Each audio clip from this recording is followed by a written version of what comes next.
Muito bem. Alguma pergunta mais? Não. Então, agradeço a exposição da requerida e vamos passar, então, aos 14 minutos da requerente. É o doutor Gilvar. Isso. Então, com a palavra, já inicio aqui a contar o seu tempo. Senhores árbitros, representantes da contraparte e demais presentes, boa tarde. Meu nome é Gilvar Paim, represento o Banco Infinity nesse procedimento arbitral. Endereçarei as questões relativas ao procedimento e o meu colega Igor Falcão endereçará as questões relativas ao mérito. Nas questões relativas ao procedimento, assim como exposto pela contraparte, temos os seguintes pedidos: que esse tribunal reconheça a sua jurisdição para julgar a lide e que não se suspenda esse procedimento arbitral. Inicialmente, tratarei da relação jurídica consoante ao termo de fiança e ao contrato de mútuo. A relação jurídica consoante ao contrato de mútuo e ao termo de fiança destacam inequivocadamente a existência de uma coligação contratual. Qual é o seu conceito de relação jurídica, doutor? A relação imposta entre contrato de mútuo, sendo um contrato principal, e o contrato, portanto, o pacto acessório relativo à fiança, estabelecendo uma relação de assessoridade entre o contrato principal e a fiança. Assim sendo, o contrato de mútuo quanto o termo de fiança destacam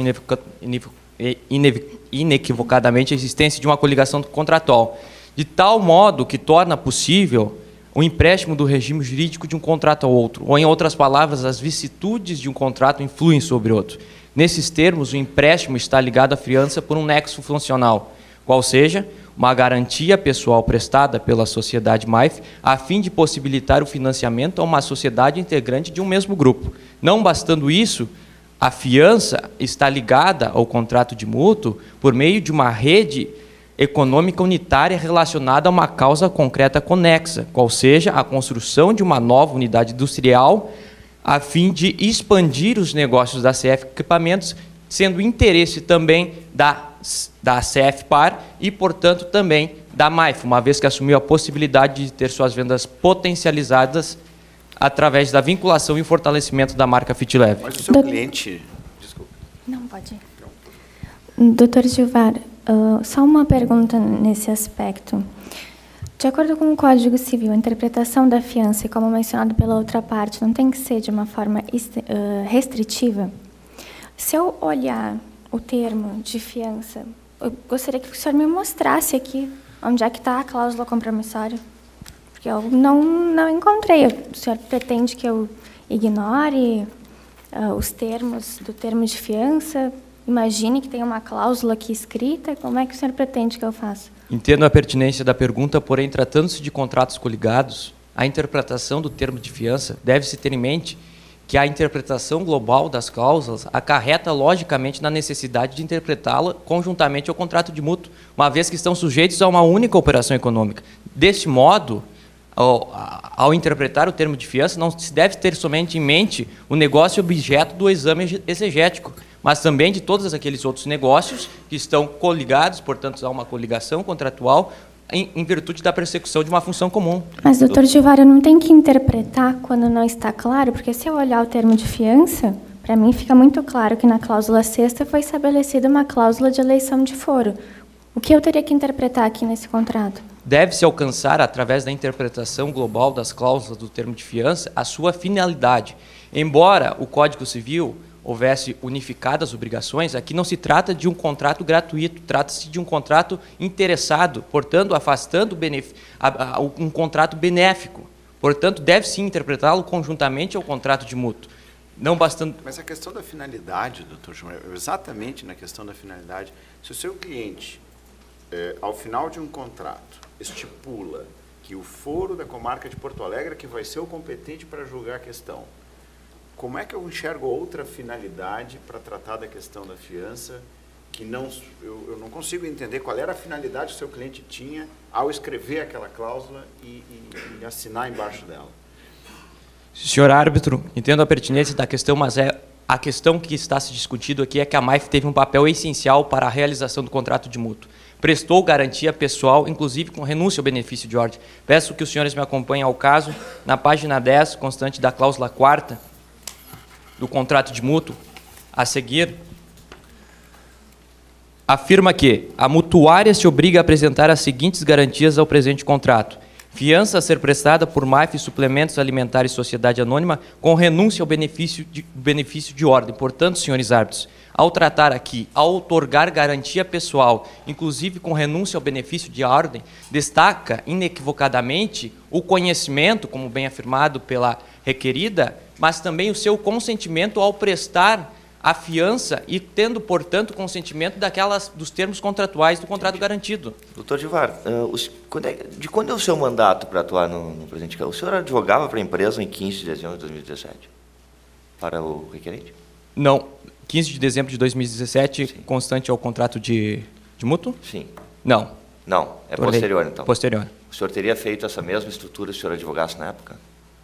Teria sim feito, sim. Uma vez que a possibilidade de coligação contratual, a extensão, inclusive a própria jurisprudência estatal, inclusive restado aqui no caso que transitou em julgado no mês passado no Supremo Tribunal Federal e transitou em julgado em novembro de 2018, o caso Paranapanema versus Banco BTG Pactual.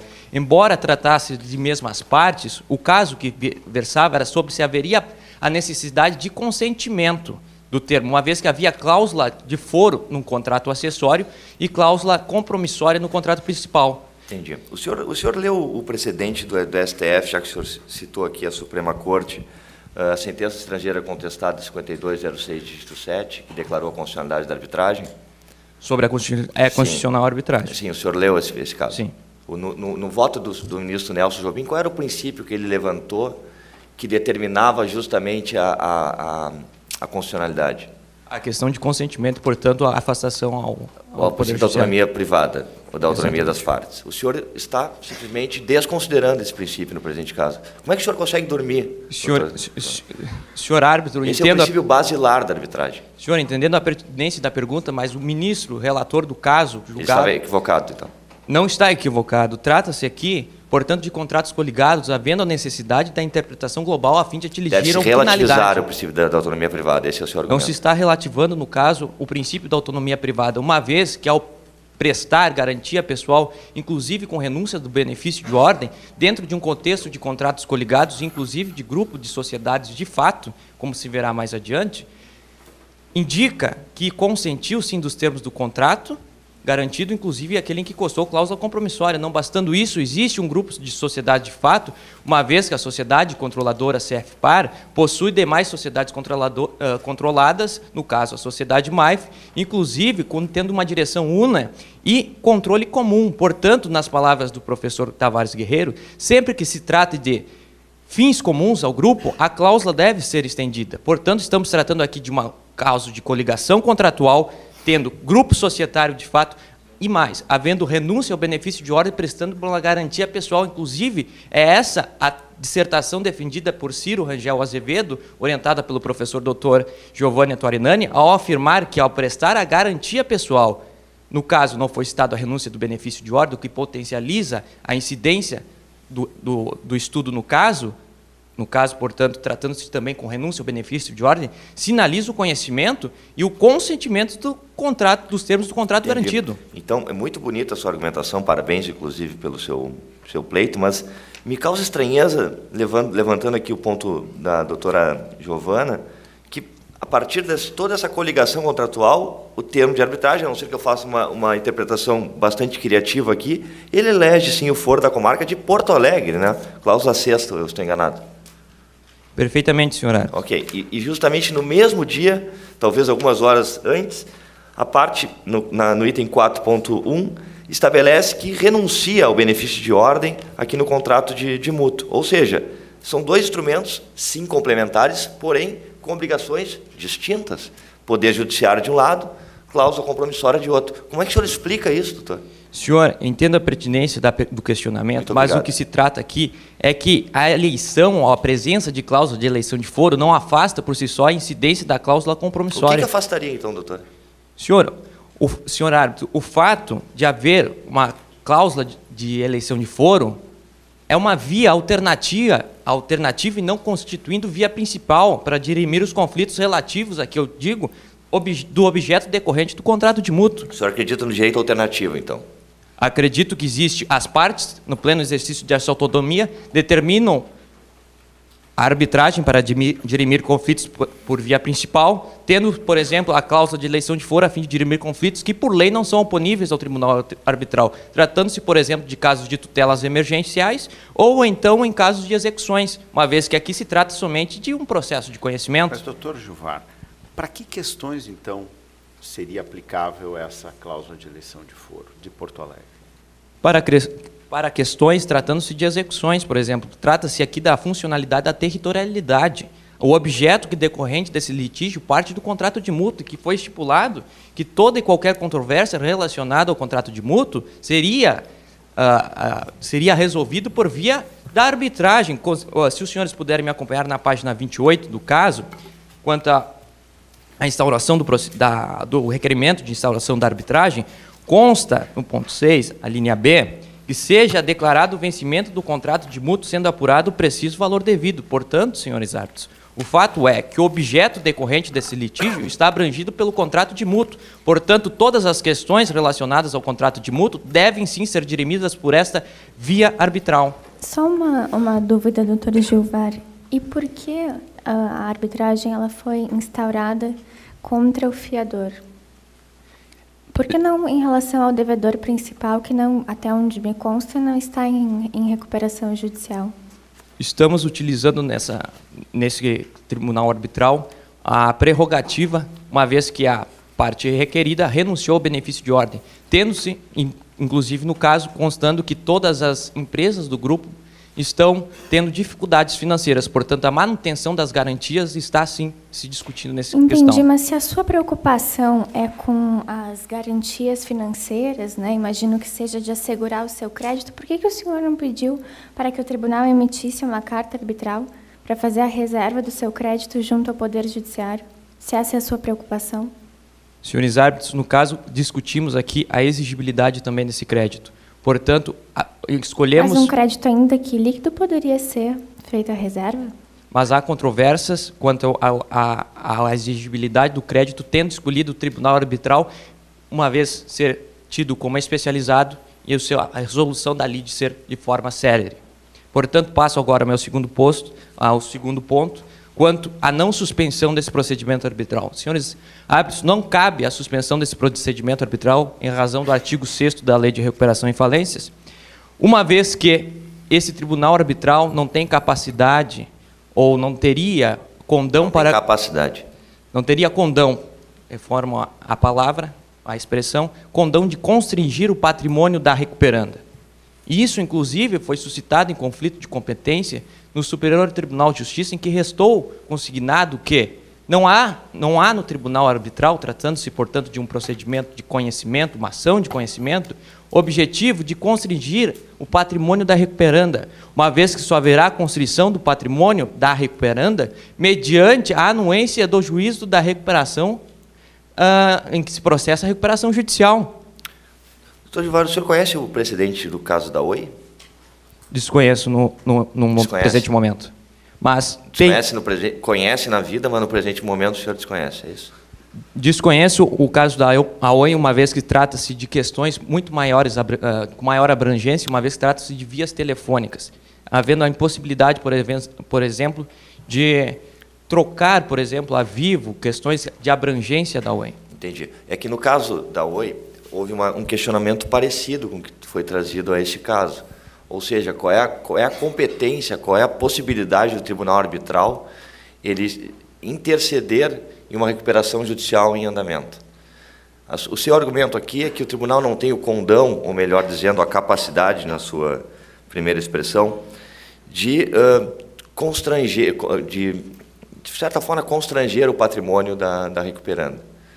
Eu lhe pergunto o seguinte, na medida em que há uma cláusula compromissória, em que as partes elegeram sim a arbitragem, qual seria o papel do tribunal se não declarar ou não determinada questão em relação à requerente? O que se pede aqui, senhor árbitro, é a declaração do vencimento antecipado.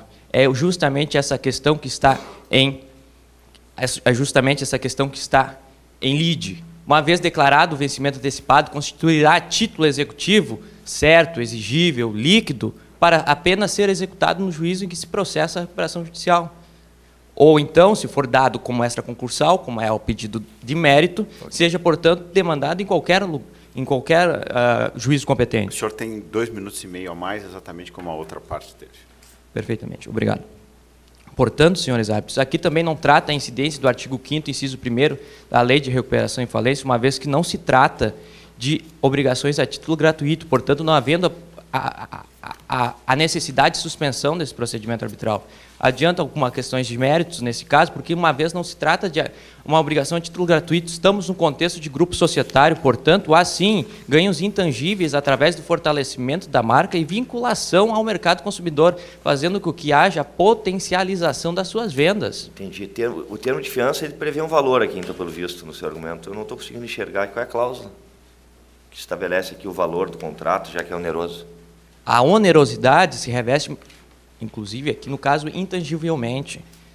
A parte, MAIF, é então, parte interessada. O dinheiro é intangível, né? A gente consegue trocar dinheiro. Né? No seu caso, o dinheiro é intangível, é isso? A vinculação da marca no mercado consumidor, como se mostra no caso, na página 5, determina que todas as empresas, todas as sociedades integrantes do grupo CFPAR, através da vinculação de fake news, portanto, a marca FitLeve, tiveram o seu faturamento despencado em mais de 50%. Então, existe sim uma relação entre a vinculação da marca FitLeve e ganhos. Assim, a parte interessada, portanto, devendo se interpretar, embora haja unificação das obrigações do Código Civil, interpretar... O senhor é favorável à unificação das obrigações? Ah, sim, mas havendo a necessidade de interpretá-lo conforme havia fiança no Código Comercial passado, portanto, havendo a necessidade de interpretá-lo como oneroso. Sim, mas não no seu caso. Interpretá-lo onerosamente, não havendo suspensão em razão do artigo 5º, inciso 1º. Reitero meus pedidos e agradeço a atenção pelo tribunal. Muito bem. Um minutinho aqui. Então, vamos... Agora é 1 minuto. Mais 1 minuto, que podemos estender também para a doutora Cassiane. E eu começo perguntando, doutora Cassiane, eu não compreendo muito por que a sua parte está querendo tumultuar a solução desse conflito e não quer dar ao tribunal arbitral a prerrogativa de julgar essa questão, que poderia. E acho que a sua cliente, não sei se não é a intenção dela, qual é a intenção que está por trás de criar 2 fóruns aqui e criar um embaraço à decisão deste conflito, sabendo que a forma pela qual as partes se portam diante do conflito pode nos conduzir aqui, inclusive, à condenação por litigância de má-fé, já que todas as partes têm que colaborar para a melhor condução dos procedimentos e que eles sejam mais harmonicamente estabelecidos e que possam chegar a uma conclusão objetiva. Então, faço essa indagação inicial.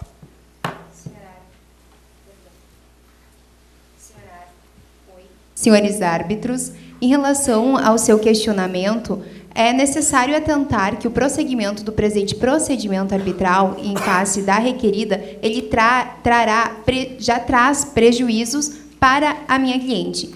Em primeiro ponto, eu ressalto a questão da vontade que não está sendo observado da minha cliente, que não anuiu com a cláusula compromissória. Em segundo ponto, eu ressalto a possibilidade da nulidade da sentença arbitral, tendo em vista que proferida, então, fora dos limites da convenção de arbitragem. Isso é uma ameaça, doutora? Não, senhor árbitro, não se trata de uma ameaça, mas a requerida vem expor os seus argumentos para que este tribunal decida da melhor forma. E, no presente caso, não houve essa convenção de arbitragem, sendo possível que a sentença a ser proferida seja declarada nula. Além disso, eu ressalto também, em relação ao prejuízo, a questão dos custos da arbitragem, que são mais elevados em relação ao juízo estatal, no qual, inclusive, a requerida pode ser beneficiária da gratuidade da justiça. Ainda, termino a exposição. Mas a arbitragem já está em curso aqui, nós já estamos com o painel, Essa questão não me parece qual o sentido de... Vai pagar 2 vezes, então, vai pagar aqui na arbitragem e depois no judiciário, porque a arbitragem já está ocorrendo. Senhor árbitro, eu apenas saliento a questão da onerosidade que vai em prejuízo à vontade da minha cliente e que atingiria igualmente o seu patrimônio, de qualquer forma. Passando, então, a minha réplica, já que respondido aos questionamentos dos senhores, eu ressalto que o requerente, na sua fala, quando questionado acerca da interpretação da cláusula compromissória, pretende a sua extensão sustentando que houve a renúncia ao benefício de ordem. Ao que parece, o requerente desconhece esse instituto, porque renúncia ao benefício de ordem significa que a fiadora se colocou numa posição de devedora solidária quanto ao pagamento da obrigação, em nada relacionado à cláusula compromissória. Então, não é possível a extensão da cláusula compromissória, ou mesmo falar da sua anuência tácita, pela renúncia ao benefício de ordem, como apresentado pela parte requerente. Ainda, para finalizar, em relação ao caso Paranapanema, trazido como argumento pelo requerente, saliento que, como já dito por este tribunal, como o próprio requerente disse, as partes naquele julgado eram as mesmas, tanto no contrato principal quanto no contrato acessório, diferentemente do que acontece no presente caso, em que as partes são diversas. Mas mais importante do que isso é que naquele julgado não se tratava de um termo de fiança, e no presente caso se trata de um termo de fiança que demanda a interpretação restritiva. Obrigada.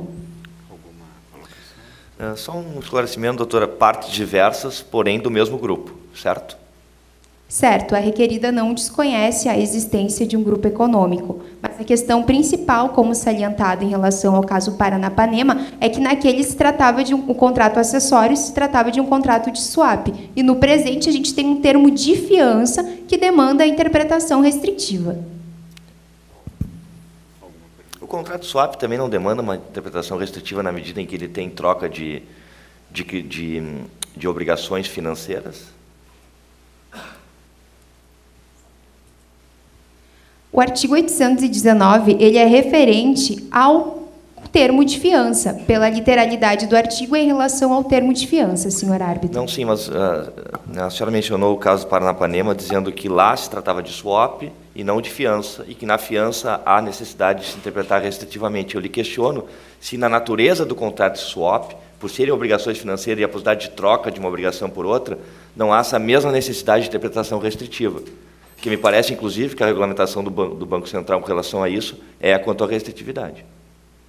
Não, senhor árbitro, eu permaneço com o meu argumento de que a questão, a restritividade, a interpretação é em relação à fiança e não em relação ao contrato de swap. Muito bem. Nós tivemos 4 minutos e 35 segundos para uma parte que será respeitado para a outra também. Então, doutor Gilvar, com a palavra. Senhores árbitros, diferentemente do que é afirmado pela parte requerida, esse tribunal arbitral tem apenas condão de ação de conhecimento, não tendo, portanto, o condão de constringir patrimônio da recuperanda. Não havendo prejuízos por que se resolver esse litígio por via arbitral de maneira especializada, célere, a fim de garantir a funcionalidade das garantias.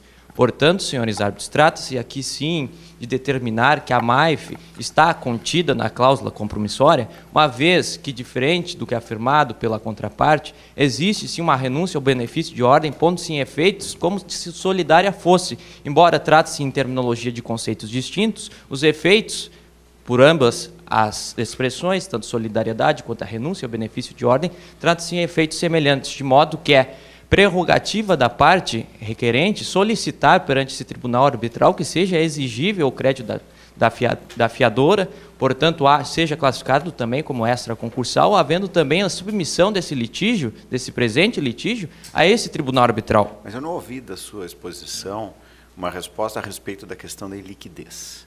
E acho que seria esse o único fundamento para que realmente houvesse uma manifestação desse tribunal arbitral. A obrigação, eu vejo aqui no contrato, ela tem um número definido, são 3 pagamentos.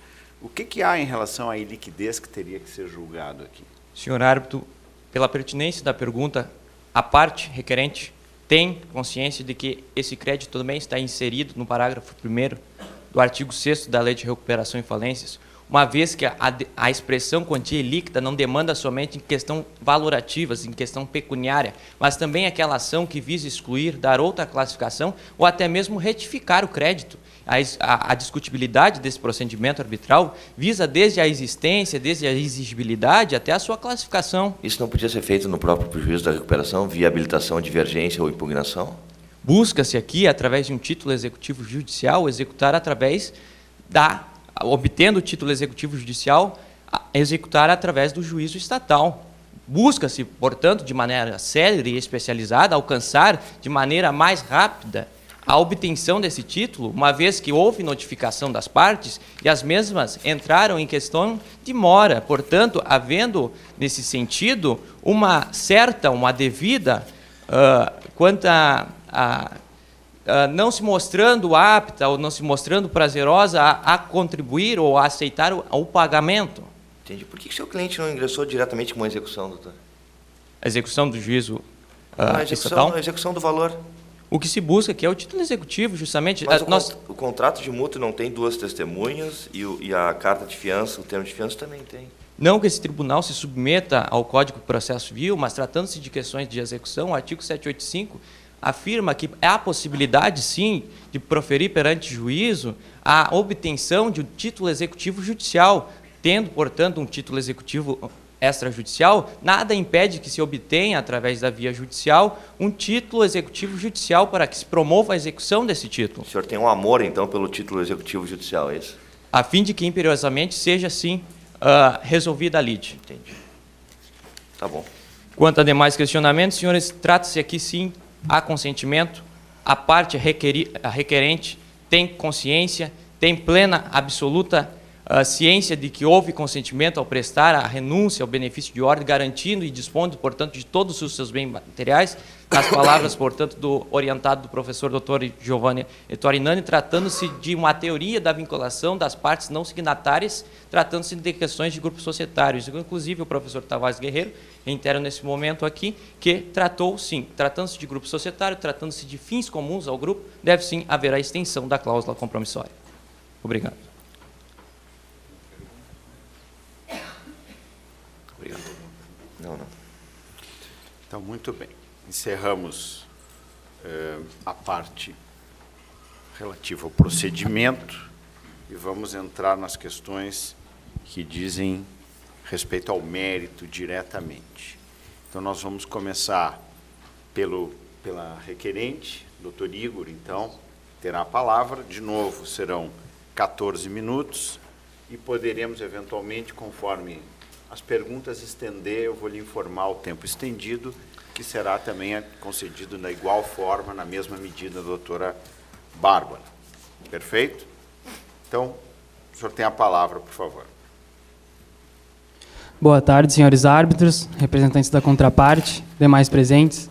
Conforme mencionado pelo meu colega Givar Paim, me chamo Igor Falcão, representarei os interesses do Banco Infinity neste procedimento arbitral. Nas questões relativas ao mérito, a requerente possui 2 pedidos. Em primeiro lugar, pede a validade da cláusula de vencimento antecipado e, consequentemente, a exigibilidade do crédito. E, em segundo lugar, a não submissão deste crédito aos efeitos da recuperação judicial da requerida.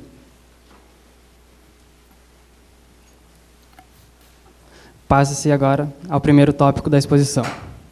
Senhores árbitros, a cláusula de vencimento antecipado é válida e enseja a exigibilidade do crédito da requerente em face da requerida. Em primeiro lugar, gostaria de mencionar que as cláusulas de vencimento antecipado são muito comuns em contratos empresariais e em contratos bancários, especialmente em contratos que prevêem obrigações diferidas, como no presente caso. Aqui, o Banco Infinity já cumpriu com sua prestação mediante a entrega dos 30 milhões de reais à mutuária e aguardaria pela chegada do termo diferido para dezembro de 2020 para iniciar o recebimento da contraprestação. Contudo, entre o momento da constituição desta obrigação, em dezembro de 2017, até o momento da chegada do termo, dezembro de 2020, há um largo lapso temporal de 3 anos. Tendo em vista isso, e eventuais riscos que as partes poderiam passar, foi estipulada a cláusula de vencimento antecipado, tendo por objeto pedido de recuperação judicial e pedido de falência. Ocorre que, conforme cita a professora Judite Martins Costa, em que a cláusula de vencimento antecipado é baseada na possibilidade de diminuição da possibilidade de recebimento do crédito pelo credor, se o credor fosse obrigado a aguardar o termo do vencimento antecipado ou previsto em lei. É justamente o que acontece no presente caso, senhores árbitros. Doutor Igor, o senhor entende, então, que uma cláusula de vencimento antecipado não é abusiva, ainda que em cenário de recuperação judicial? Sim, senhores árbitros. Ela deve ser interpretada, deve ser executada com a mesma forma, com a mesma agressividade que em um cenário comum. O senhor não é favorável ao princípio da preservação da empresa, então? Senhor árbitro, a requerente entende que a cláusula mantém-se válida ainda que em recuperação judicial da empresa devedora. Haveria algum cenário em que ela não estaria válida? Não, senhor árbitro. Ela foi estipulada mediante a autonomia privada das partes, tendo em vista justamente para dirimir os riscos do credor. Entendi. Em hipótese de diminuição patrimonial do devedor. Se houvesse uma situação de uma pessoa física com algum tipo de doença terminal, em que ela submetesse a um tratamento e houvesse o seu banco fosse requerente e tivesse uma mesma situação, também seria aplicável essa cláusula? Fazendo um paralelo entre recuperação judicial de empresa e, eventualmente, algum tipo de doença da pessoa física. Caso a cláusula não fira o artigo 104 do Código Civil, que dispõe dos pressupostos de validade, ela não seria invalidada, senhor árbitro. Não poderia ser relativizada também em qualquer situação. Poderia ser relativizada pelo juízo ao qual foi estabelecida. Entendi. Então, o seu colega Gilvar, ele defende a relativização da autonomia privada das partes ao estender a cláusula a outras partes que não as signatárias. No entanto, o senhor entende que em nenhum momento o vencimento antecipado pode ser relativizado. É isso? Senhor árbitro, o caso aqui é entre uma instituição financeira e uma empresa experiente no mercado. Não se está tratando de uma parte hipossuficiente no polo passivo. Portanto, a cláusula deve ser declarada válida e os seus efeitos devem operar, ainda que haja recuperação judicial e o princípio da preservação da empresa. Esse princípio deve ser balizado de acordo com os interesses dos credores também. Entendi. Não há conflito de tese entre o seu argumento e o argumento do seu colega, então? Não, senhor árbitro. Doutor Igor, só uma dúvida. Eu entendi o seu argumento a respeito de a sua defesa no sentido de a cláusula ser válida, mas será que a gente não estaria diante de um problema de ineficácia? Não, senhor árbitro. Aqui, tratando-se da validade da cláusula de vencimento antecipado, sendo válida, passa-se agora, quanto à eficácia, a requerente entende que o crédito não... que o crédito vencido antecipadamente não se mostra ineficaz por conta da recuperação judicial da requerida. E qual seria o fundamento? O fundamento é que, conforme tratarei no segundo pedido, esse crédito não está submetido aos efeitos da recuperação judicial da requerida. Senhora árbitra, sendo válida a cláusula de vencimento antecipado e tendo a requerida renunciado ao benefício de ordem, o crédito se mostra plenamente exigível em face da mesma. Conforme o artigo 818 do Código Civil, pelo contrato de fiança, uma pessoa garante satisfazer ao credor uma obrigação assumida pelo devedor, caso este não a cumpra. Aqui, a obrigação encontra-se vencida antecipadamente, não foi cumprida pelo devedor principal. Portanto, é direito do credor exigir este crédito do fiador. E tratando-se de uma empresa em recuperação judicial, cabe mencionar aqui que não incide o artigo 5º, inciso 1º, da Lei de Recuperação Judicial e Falências, conforme adiantado pelo meu colega. O artigo 5º, inciso 1º da Lei de Recuperação Judicial e Falências, diz que não são exigíveis ao devedor as obrigações de título gratuito. Contudo, senhores árbitros, trata-se aqui de uma relação empresarial, em que se presume a onerosidade. O contrato de mútuo e de fiança serviram como meio para que o grupo societário atingisse seu objeto social. Portanto, este crédito deve ser analisado do ponto de vista comercial, em que se presume a onerosidade. E mais, trata-se de um grupo de sociedade sob controle comum. Nesse sentido, cito aqui o professor Bulhões Pedreira, que diz: a observação dos grupamentos de sociedades mostra que o controle comum faz com que os mercados reconheçam a existência do grupo e considerem as sociedades como elementos de um único conjunto. Esse texto do professor Bulhões Pedreira, ele foi escrito antes ou depois da lei de recuperação ter sido promulgada, doutor? Antes, senhora. Antes, mas ele se aplica plenamente ao contexto de recuperação. Aqui estamos tratando desse texto referente ao contexto de grupo de sociedade, senhora. Entendi. E se o seu argumento é válido, e ele faz sentido, eu poderia dizer que não há obrigações a título gratuito no âmbito empresarial, na medida em que a onerosidade é a regra, então não haveria razão para o artigo 5º da Lei de Recuperação existir.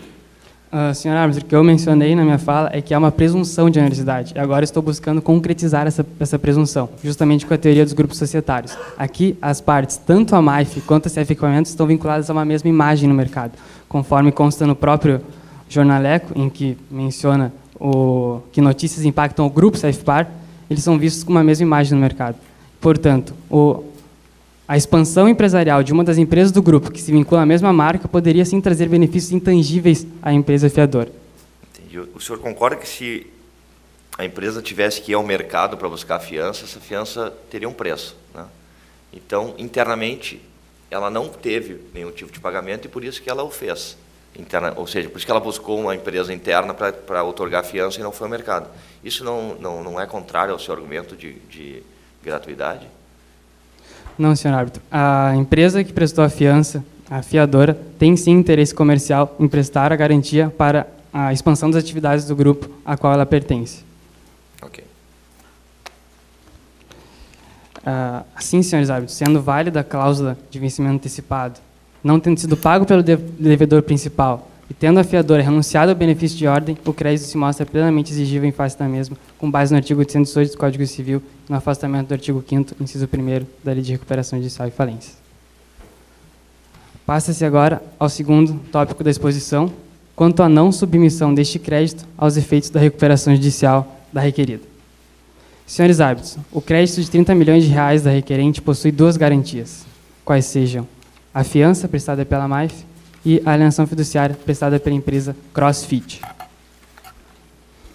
Aqui, a requerente menciona o artigo 49, parágrafo 3º da Lei de Recuperação Judicial e Falências, que diz: tratando-se de credor titulado à posição de proprietário fiduciário de bens móveis ou imóveis, seu crédito não se submeterá aos efeitos da recuperação judicial. Prevalecerão os direitos de propriedade sobre a coisa e as condições contratuais.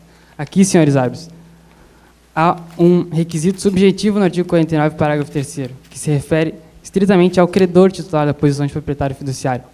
Posição esta que é ostentada pela requerente na medida em que há alienação fiduciária em garantia do seu crédito de 30 milhões de reais. Mas não foram garantias concedidas por pessoas jurídicas distintas, com relações jurídicas distintas? Sim, senhora árbitra. Contudo, tanto a fiança quanto a alienação fiduciária possuem caráter acessório e se vinculam ao mesmo crédito no presente caso, ao crédito principal. E quanto à sua pergunta quanto ao bem ter sido alienado fiduciariamente por um terceiro, menciono aqui que não há modificação na incidência do artigo 49, parágrafo 3º, ainda que o bem tenha sido prestado por um terceiro. Conforme precedente do Superior Tribunal de Justiça, de relatoria do ministro Marco Belize, há uma indiferença entre o bem ter sido prestado pelo terceiro ou pela recuperanda, justamente porque o legislador da recuperação judicial, ao dar tratamento distinto a créditos garantidos por garantia real e a créditos garantidos por propriedade fiduciária, observou as características desses institutos, quais sejam que na propriedade fiduciária o bem se desvincula daquele que presta e vincula-se ao patrimônio do credor. E, portanto, ainda que o bem tenha sido alienado fiduciariamente por um terceiro ou pela própria recuperanda, a posição ostentada pelo credor continua sendo a de proprietário fiduciário, requisito que resta preenchido pela requerente no presente caso, incidindo, portanto, o artigo 49, parágrafo 3º da Lei de Recuperação Judicial e Falências. O senhor sabe como é que é chamado esse artigo na doutrina, 49, 3º, doutor Ivo? Não, senhor. Não? É o artigo FEBRABAN, quer dizer. O senhor é requerente e advoga para uma instituição financeira, né? Então é bastante coerente esse seu pedido, na medida em que o senhor mesmo contribuiu para a criação dessa cláusula.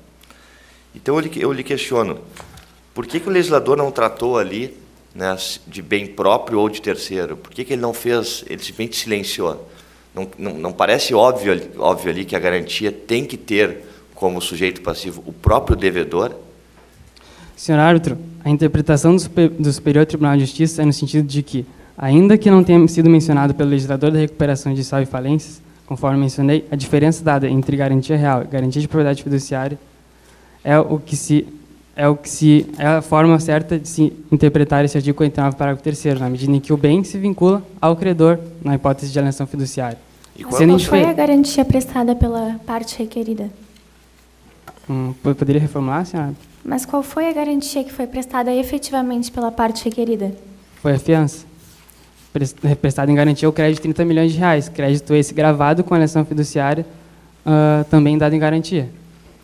Por outra sociedade. Por outra sociedade. Contudo, senhor árbitro, o fato de ter sido dado em garantia por um terceiro, e nada modifica a incidência do artigo 49, parágrafo 3º, conforme a interpretação que mencionei aos senhores. Esse precedente do STJ ele é único, doutor Igor? Ou há outros precedentes de tribunais estaduais no mesmo sentido? Há precedente, a jurisprudência do Tribunal de Justiça de São Paulo, senhor árbitro, julgada inclusive em 2018 pelo desembargador Fábio Tabosa, em que aplicou o mesmo entendimento, de que a diferença de tratamento dado a créditos garantidos por garantia real e a créditos garantidos por propriedade fiduciária é a interpretação a ser dada ao artigo 49, parágrafo 3º, de que o bem se vincula ao credor, preenchendo o requisito subjetivo deste artigo. Senhores árbitros, cabe mencionar, caminhando para o final da minha exposição, que muito embora haja no artigo 47 disposto o princípio da preservação da empresa, o banco de modo algum deve ser submetido à incidência deste artigo quanto à validade da cláusula. A recuperação judicial serve também para organizar as atividades do devedor para que possa satisfazer suas obrigações. Portanto, deve ser observado também o interesse dos credores em balizamento ao princípio da preservação da empresa. Mas se todos os credores exigirem de forma antecipada, será que a recuperação será viável? Senhora árbitra, aqui quem deve analisar a viabilidade da recuperação judicial é justamente os credores na Assembleia Geral.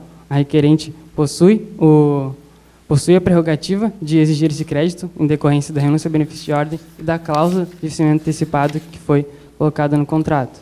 Não, eu entendo, mas o senhor levantou a preocupação com a preservação da empresa. Então, né, eu gostaria de saber a sua opinião em relação